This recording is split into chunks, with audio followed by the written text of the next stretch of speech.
One of the more enduring paranormal claims of the 20th century was of the Bermuda Triangle, a phrase coined by journalist Vincent Gaddis in 1964 to describe an area of the mid-Atlantic where ships and aircraft of every type supposedly vanish without a trace. The claim has since devolved into unsubstantiated myth, having been thoroughly discredited by careful scrutiny of testimonials and evidence. Very few still believe the legend of the Bermuda Triangle to be anything more than superstitious bunk. Unfortunately, this mindset, though accurate in a general sense, is too broad of an indictment, as it categorizes genuine enigmas as little more than anecdotal noise best left forgotten. Whether or not a magical area of the Earth's surface is responsible, legitimately mysterious vanishings and bizarre happenings have occurred in the waters of the Caribbean, just as they have in other parts of the world. The best known of these is of Flight 19. The pilots and crew of Flight 19 ranged in age from 17 to 28 years old. All were members of either the United States Navy or United States Marine Corps, both regular and reserves. Of all the men involved, only the instructor, Lieutenant Charles Taylor, was well experienced, having slightly over 2,500 hours in the air to the other men's average of 300 to 400. Moreover, nearly a quarter of Lieutenant Taylor's flight experience was in the Avenger torpedo bomber, 2 variants of which were used that day. The other pilots had only logged about 60 hours each and were, by any standard, novices.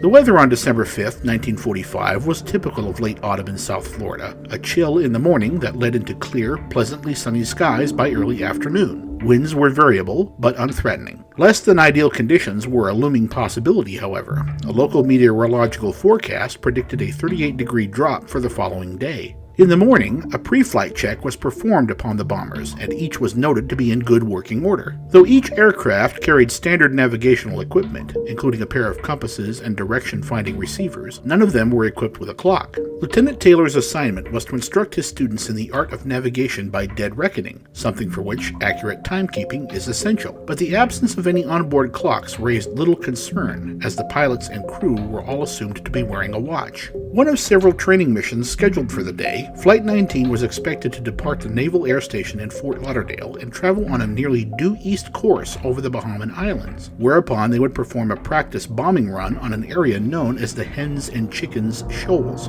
They would then continue east for several more kilometers, eventually turning north-northwest, pass over the Great Bahama Island and turn once more to the southwest and complete the third side of a triangle 220 kilometers later back at Fort Lauderdale. The universal call sign for that Wednesday was Fox Terror, each aircraft having the letters FT added to their designated number. The 5 aircraft on the flight were FT-3, FT-117, FT-36, FT-81, and FT-28, piloted by Flight Instructor Lieutenant Taylor. With the exception of FT-81, each aircraft had its full complement of 3, a pilot, a turret gunner, and a bombardier/radio man. One of the crewmen assigned to FT-81, Corporal Alan Cosner, had been excused from participation because he had completed sufficient hours of flight training. On December 5, 1945, at 2:10 p.m. local time, the 5 Avenger torpedo bombers took off from the Fort Lauderdale Naval Air Station and flew out on a heading of 91 degrees over the open waters of the Atlantic. As nothing secretive was taking place, communications between the aircraft of Flight 19 were open and thus overheard by both unconnected aircraft as well as the Fort Lauderdale Tower, including a 3 p.m. request by one of the pilots to drop his last bomb, presumably over the Hens and Chickens Shoals. Radio contact grew sporadic at this point, and it was not until about 40 to 45 minutes later that someone realized something had gone terribly wrong. Another flight instructor en route to a similar assignment, Lieutenant Robert Cox, overheard one of Flight 19's pilots, possibly Lieutenant Taylor, ask Captain Powers, who piloted FT-36, for his compass reading. Powers replied, "I don't know where we are. We must have got lost after that last turn." Curious and concerned, Lieutenant Cox responded, "This is FT-74. Later boat calling Powers. Please identify yourself so someone can help you." A few minutes passed without an answer. "Anyone have any suggestions?" "This is FT-74. Later boat calling for suggestions. Please identify yourself." "FT-74, this is MT-28. MT-28, what is your trouble?" "Both my compasses are out and I'm trying to find Fort Lauderdale, Florida. I am over land, but it's broken. I'm sure I'm in the Keys, but I don't know how far down and I don't know how to get to Fort Lauderdale." "MT-28, this is FT-74. Put the sun on your port wing if you are in the Keys and fly up the coast until you get to Miami. Fort Lauderdale is 20 miles further, your first post after Miami. The air station is directly on your left from the post. What is your present altitude? I'll fly south to meet you." "I know where I am now. I'm at 2,300 feet. Don't come after me." MT-28, roger, you're at 2300. I'm coming to meet you anyhow. Aware of the situation, Fort Lauderdale radioed Cox and asked if he was talking to call sign FT-28 or MT-28. Cox called Taylor again to clarify and realized his mistake, that Taylor was in fact saying FT-28 all along. Cox relayed the correction to Fort Lauderdale. A few moments passed. Can you have Miami or someone turn on their radar gear and pick us up? We don't seem to be getting far. We were out on a navigation hop, and on the second leg I thought we were going wrong, so I took over and was flying back to the right position, but I'm sure now that neither one of my compasses are working. FT-28, this is FT-74. You can't expect to get here in 10 minutes. You have a 30 to 35 knot head or crosswind. Cox then suggested he turn on his ZBX, a device which intercepted a signal constantly sent from an aircraft's base, which could be used by a pilot to find his way home. Since neither Lieutenant Cox, Fort Lauderdale, or the Air Sea Rescue Unit at Port Everglades ever received a reply, it is not known if Flight 19 ever followed the suggestion, nor will it ever be known, as the ZBX was passive in nature and only the aircraft operator knows if he turned it on or not. After some time, Lieutenant Cox heard a weak transmission, something to do with radar. Your transmissions are fading. Something is wrong. What is your altitude? I'm at 4,500 feet. At that moment, Lieutenant Cox's transmitter lost power. He was about 65 kilometers south of Fort Lauderdale and decided to head in to land. Lieutenant Cox surmised that since he had originally flown south toward the Florida Keys to rendezvous with Flight 19, as per Taylor's first statements to him over the radio, and since Lieutenant Taylor's transmissions were quickly growing weak, Flight 19 must have been heading north and out of transmission range. The best guess was that Flight 19 was somewhere over the Bimini or Bahama Islands. During a naval inquest the following year, Cox recalled the visibility to be good in all directions except to the west, and that the sea was very rough, covered with whitecaps. Port Everglades was next to establish contact with Taylor. Radio check, can you hear us? Affirmative. We've just passed over a small island. We have no other land in sight. I'm at 3,500 feet. Have on emergency IFF. Does anyone in the area have a radar screen that could pick us up? Roger, stand by. IFF stood for Identification Friend or Foe. The IFF system transmitted a coded signal from the aircraft to a remote receiver, such as a ground installation. The signal essentially made the plane's blip on a radar screen much brighter. Suggest you have another plane in your flight with a good compass take the lead and guide you back to the mainland. Taylor acknowledged the suggestion, but although Port Everglades continued to hear snippets of transmissions between the planes in Flight 19, there was no indication that another plane did in fact take the lead. One of the planes in the flight thinks if we went 270 degrees, we could hit land. One of the controllers at Port Everglades telephoned Fort Lauderdale and told them to prepare a search plane to head out over the Bahamas, where everyone, other than Lieutenant Taylor, seemed to agree Flight 19 was now located. At the very least, if the Fort Lauderdale search plane did not visually find Flight 19, it could act as a transmission relay in case the signal from the missing planes became too weak. Lieutenant Commander Poole, the flight officer at NAS Fort Lauderdale, notified Port Everglades to tell Flight 19 to immediately fly due west toward the setting sun. Poole listened over the radio as his command was relayed. However, Flight 19 never acknowledged. Around this time, another problem arose when static and music from a Cuban radio station began to clutter the radio frequency at 4805 kilocycles, the frequency used by Flight 19. Because of this, Port Everglades instructed Lieutenant Taylor to change his radio frequency to 3000 kilocycles, a less used channel reserved for emergencies. Again, this was not acknowledged. Direction-finding posts along the Florida coast were put on alert. Both Fort Lauderdale and Port Everglades attempted to tell Lieutenant Taylor to switch on his ZBX homing device. Whether he heard will forever remain a mystery. At 5 p.m., Fort Lauderdale intercepted a series of transmissions from Flight 19, the first two of which were from a pair of unidentified students expressing similar opinions. If we would just fly west, we would get home. Damn it, if we would just fly west, we would get home. Change course to 090 degrees for 10 minutes. At this moment, Fort Lauderdale informed Port Everglades that the search plane would remain grounded unless more information could be obtained regarding Flight 19's location. After some back and forth between Taylor and Port Everglades, Taylor asked how the weather was. Port Everglades responded that Lauderdale was clear and that Key West had unlimited visibility with no clouds. Conversely, the weather in the Bahamas was less than ideal, a low ceiling and generally poor visibility. Frustrated by unrelated radio chatter and a weakening signal from Flight 19, Port Everglades made several more attempts to get Taylor to change his radio frequency to 3000 kilocycles. Taylor finally responded that he could not change frequency without risking loss of contact with the rest of Flight 19, which he was unwilling to do. Installations along the southern half of the Florida coast were ordered to extend all radar and visual sweeps to the greatest extent possible. Because of this, an approximate fix was obtained on Taylor's aircraft, placing him somewhere within a 100-mile radius of here, somewhere over the Atlantic north of the Bahamas and east of New Smyrna, Florida. Unfortunately, the teletype system was not functioning south of Banana River Naval Air Station, and the fix on Flight 19's lead plane was not immediately communicated to either Fort Lauderdale, Port Everglades, or Lieutenant Taylor himself. It was now dark. We may have to ditch any moment. Powers, do you read? Do you read? Powers, this is Taylor. We are over. Don't you think?